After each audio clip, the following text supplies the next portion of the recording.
अगर आपने अभी तक हमारा चैनल सब्सक्राइब नहीं किया तो अभी सब्सक्राइब करें और बेल आइकॉन को क्लिक करके हमारी लेटेस्ट वीडियोस के बारे में अपडेट जानें। अच्छा जनरल साहब, क्या पाकिस्तान के लिए जो हालिया बरसों की बात करूं, खतरे की नौयत बदल गई है और सिक्योरिटी की जो नई तारीफ है उसमें पाकिस्तानी ये जो पॉलिसी साझेदारों की तरफ से मुल्की मईशत को भी सिक्योरिटी से जोड़ा जा रहा है। वजीर आज़म साहब ने भी इजलास में अवामी फलाह और सिक्योरिटी का ताल्लुक बयान किया है। मैशियत ताकतवर नहीं तो सलामती की गारंटी नहीं हो सकती। जब तक आम आदमी माशी, समाजी और कानूनी हालत से मुतमईन नहीं होगा, मुल्क की सिक्योरिटी को खतरा लाहक रहेगा।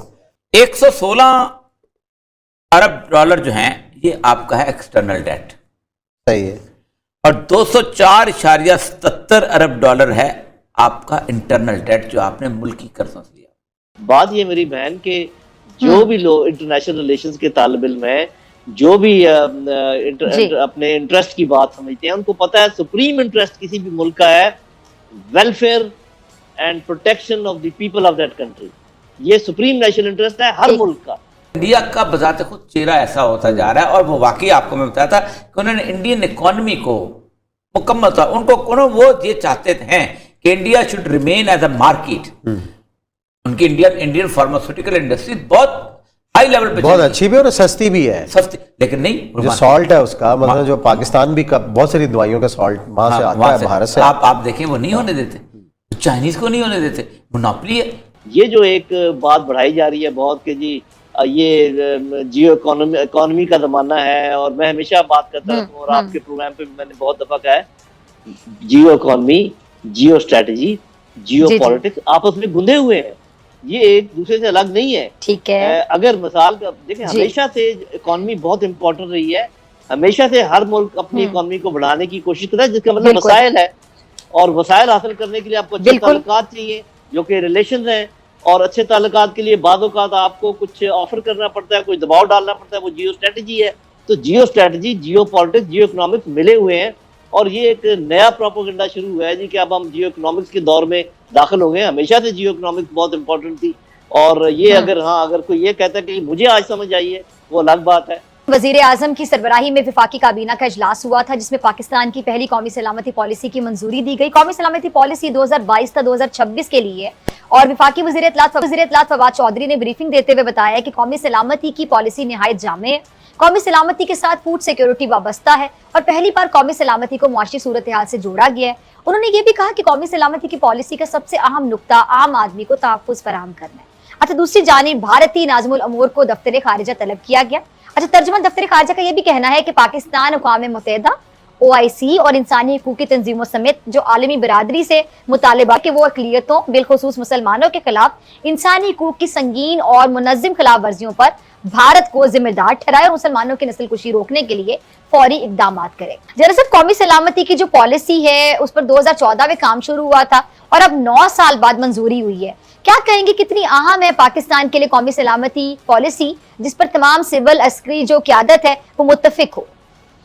जी बहुत शुक्रिया। बुनियादी तौर पे असल में जहाँ भी सलामती का लफ्ज आता है सिक्योरिटी अंग्रेजी में, तो लोग ये समझते हैं कि शायद ये दिफा के मुतल्लिक है, दिफाई पॉलिसी है, टैंक और तोपों के मुतल्लिक है, लेकिन ऐसा नहीं है। सिक्योरिटी का एक एक्सटेंडेड तर्जुमा है जिसके अंदर ये सारी बातें जिनका आपने जिक्र किया, तालीम का इंतज़ाम, उसके बाद इंसाफ की फराहमी, बराबर के मुआशी मौक़े फराहम करना, और बहुत सारी चीज़ें, इसमें एनवायरनमेंट वाली चीज़ें भी आ जाती हैं। तो ये मेरा ख्याल ये लिंक मिसिंग था, इसलिए कि देखें वैसे तो ये नहीं कहा जा सकता कि कोई पॉलिसी मौजूद नहीं थी।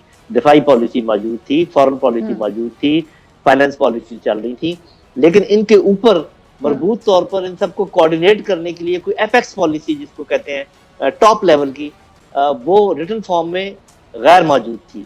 तो लिहाजा ये खला था, और क्योंकि मैंने खुद भी इस पर काम किया, ये सरताज अजीज साहब के ज़माने से काम शुरू हुआ, उसके बाद नासिर जंजुआ साहब ने काम किया, फिर मैंने इसके ऊपर काम किया, और अब ये शेरा साहब है कि वो यूसुफ साहब के सर जाता है, उन्होंने इसको मुकम्मल किया, और आपको क्रेडिट इसी हुकूमत को देना पड़ेगा जिन्होंने ये इसको माना और अडॉप्ट किया।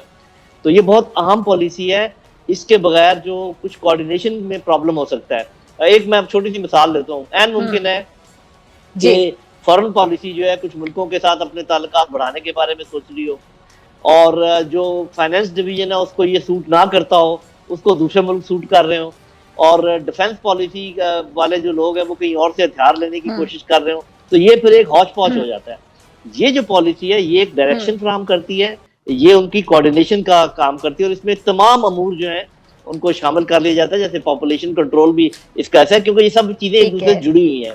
تو یہ پالیسی آپ جو سمجھیں کہ عام آدمی کے تحفظ کے لیے بہت ضروری تھی، یہ نہیں کہ اس کی غیر موجودگی میں یہ کام ہو نہیں رہا تھا، اب زیادہ مربوط طریقے سے ہوگا۔ جی اچھا آگے چلتے ہیں جنرل صاحب، کچھ ناقدین یہ کہتے ہیں کہ جی قومی سلامتی پالیسی ہر ملک کا ایک سیاسی، وہ کہتے ہیں جی اس پر ایک دستاویز ہوتا ہے، لیکن پاکستان میں ایسا نہیں ہوتا کیونکہ یہاں پر اسٹیبلشمنٹ خارجہ امور اور جو اندرونی معاملات ہیں اس کو کنٹرول کرتی ہے۔ اس پر میں آپ کا کامنٹ چاہوں گی۔ جی یہ بہت اچھا پوائنٹ ہے، اور اس کا میں چونکہ خود فرسٹ ہینڈ مجھے ایکسپیرینس ہے لہٰذا میں آپ کو بتا دیتا ہوں۔ دیکھیں بات یہ ہے کہ یہ ذمہ داری ہے وزیر اعظم اور ان کی کیبنٹ کی، اور آج کل آپ سمجھ لیں نیشنل سیکورٹی ڈویژن کی، کہ وہ ٹاپ کی پالیسی جو کہ ڈائریکشن دے اس کا ایک ڈاکومنٹڈ اجرا کرے تاکہ باقی لوگ اپنی پالیسیز بنا سکیں۔ ابھی میں یہ بتاتا ہوں کہ میرے ساتھ کیا ہوتا رہا ہے کہ ہم ایک ڈرافٹ ڈیفنس پالیسی بناتے تھے، اور این ڈی یو پہ ایک ایکسرسائز ہوتی تھی، وہ نیشنل سیکورٹی پالیسی بناتے تھے۔ ہم یہ ایکسپیکٹ کرتے تھے کہ کوئی نیشنل پالیسی اڈاپٹ ہو تاکہ اس میں سے ہم اپنی دفاعی پالیسی نکال سکیں، لیکن یہ چونکہ ناپید تھی تو ہم ایک ڈرافٹ ڈیفنس پالیسی بنا کے پھر حکومت کو بھیجتے تھے کہ یہ ہماری ڈیفنس پالیسی ہے۔ کوئی جواب نہیں آتا تھا، کبھی اس پر کسی نے اس کو اپروو نہیں کیا ہے۔ تو پھر ہم خود ہی یعنی کہ جو ڈیفنس سیکٹری ہے وہ ایک ڈیفنس پالیسی کے اوپر دستخط کر کے اس کو اس پالیسی کا اجرا کر دیتا تھا۔ تو جب ٹاپ کی پالیسی ناپید تھی تو نیچے والی پالیسی جو ہے جتنی بھی ہے، چاہے فارن پالیسی ہے، ڈیفنس پالیسی ہے، وہ اپنے عقل کے مطابق، اپنے فہم کے مطابق وہ بنا دیتے تھے۔ صاف ظاہر ہے ایکسپرٹس تو ڈیفنس پالیسی کے ڈیفنس اسٹیبلشمنٹ میں ہی ہیں، فائنانس پالیسی کے فائنانس اسٹیبلشمنٹ میں ہی ہیں، لیکن اوور آل ڈائریکشن دینے کے لیے اس پالیسی کی ضرورت ہوتی ہے۔ تو یہ غلط ہے بالکل الزام کہ جی چونکہ اسٹیبلشمنٹ پالیسی بناتی تھی تو لہذا ہمیں کسی اور کو بنانے کی ضرورت نہیں پڑتی تھی، اہلیت پیدا کریں بنانے کی تو پھر بن جاتی۔ جیسے ہم پاکستان کے ساتھ باسمتی انڈیا نے ہمارا باسمتی چاول ہم نے اگتا ہے اور ہم اس کو بھیجتے ہیں دبئی میں جا کے، وہ انڈیا کی مہر لگی ہوئی ہوتی ہے، وہ چاول پاکستانی۔ تو یہ اصل میں اس میں ٹریڈ کی ایسی مونوپولی کا سسٹم، اور ہمیں اندازہ نہیں ہوتا تھا کہ ملک ایسے بھی تباہ کیے جا سکتے ہیں۔ پاکستان ایسے ہی تباہ ہوا ہے، اور ہمیں بالکل اندازہ نہیں ہوا کہ ہم تباہی کے گڑھے کی طرف کتنی تیزی کے ساتھ جاتے رہے۔ انڈیا کا جو اکانومی ہے نا، اس اکانومی کو کارپوریٹ کلچر جو تھا، انٹرنیشنل کارپوریٹ کلچر، وہ پہلے دن سے سمجھتا تھا کہ اگر اس کو ہم نے اٹھنے دے دیا تو پھر ہم تو گئے۔ ہم اتنے بھولے نہیں ہیں کہ ہم انڈیا کی اور چائنا کی اکانومی کی تھریٹس کو نہ جانیں۔ Indian economy is more a threat to us because Indian education system is well in place. ان کا ایجوکیشن سسٹم ظاہر بات انگریزوں والا ہے، سب کچھ ہے، تو وہ ہمارے لیے زیادہ تھریٹ کا ہے۔